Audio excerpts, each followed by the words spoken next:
అందరికీ నమస్కారం. ఏప్రిల్లో విడుదలయ్యే తెలుగు సినిమాలు ఏంటివో చూద్దాం. ఈ వీడియో పూర్తిగా చూసే ముందు please subscribe the channel. KGF, Salaar వంటి బ్లాక్ బస్టర్లు ఇచ్చిన అంబుల్ పిక్చర్స్ నుండి వస్తున్న మోషన్ పిక్చర్ మహావతార నరసింహ. ఇప్పుడిప్పుడే కోలుకుంటున్న రామ్ గోపాల్ వర్మ శారీ. ఇక ఏప్రిల్ 2వ వారంలో టీవీ యాంకర్ ప్రదీప్ నటించిన మొట్టమొదటి మూవీ 30 రోజుల్లో ప్రేమించడం ఎలా, అది మంచి సక్సెస్ అందుకుంది. తన తర్వాత సెకండ్ మూవీ అక్కడమ్మాయి ఇక్కడబ్బాయి. కంటిన్యూగా ఫ్లాప్లు ఇస్తున్న అజిత్ యొక్క తర్వాత మూవీ గుడ్ బ్యాడ్ అగ్లీ కోర్టుతో మంచి సక్సెస్ అందుకున్న ప్రియదర్శి తర్వాత మూవీ సారంగపాణి జాతకం. చాలా సంవత్సరాలుగా గ్యాప్ తీసుకున్న సంపూర్ణేష్ బాబు యొక్క మూవీ సోదర అండ్ లవ్లీ స్టార్ జొన్నలగడ్డ నటిస్తున్న మూవీ జాక్. చాలా సంవత్సరాలుగా వెండితెరకు దూరమైన అనుష్క యొక్క movie Ghaati. Different type of character తో ముందుకు వస్తున్న తమన్నా యొక్క మూవీ ఓడెలా 2. టీజర్ తోనే మంచి క్రేజ్ సంపాదించుకున్న Arjun son of Vyjayanthi. English లో మంచి క్రేజ్ ఉన్న సిన్నర్స్ తెలుగులో డబ్ అవుతుంది. చాలా సంవత్సరాలుగా ఫ్లాప్ లో ఉన్న నారా రోహిత్ యొక్క మూవీ సుందరకాండ. ఇవన్నీ ఏప్రిల్ 3వ వారంలో విడుదలకు సిద్ధంగా ఉన్నాయి. ఏప్రిల్ చివరి వారంలో విష్ణు నటించిన పాన్ ఇండియా మూవీ కన్నప్ప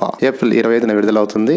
అదే రోజు మంచు మనోజ్ నటించిన మూవీ భైరవం కూడా విడుదలకు సిద్ధంగా ఉంది. భైరవంలో ముగ్గురు హీరోలు ఫ్లాప్ లో ఉన్నారు. ముగ్గురు హీరో కంటిన్యూగా గ్యాప్ తీసుకొని చేస్తున్నారు. మరి ఈ మూవీ మంచి సక్సెస్ అవ్వాలని కోరుకుందాం. ఇవి కాకుండా చిన్న సినిమాలు 10 నుంచి 15 మధ్యలో రిలీజ్ అవుతున్నాయి. ఏప్రిల్లో విడుదలయ్యే సినిమాలు అన్ని మంచి సక్సెస్ కావాలని కోరుకుందాం. సినిమా ఒక్కరోజు ముందు పోస్ట్ పోన్ అవుతున్నవి, అవి థంబ్నెయిల్ అప్డేట్ చేయబడుతున్నవి గమనించగలరు. Thanks for watching. సబ్స్క్రైబ్ చేయడం మర్చిపోకండి.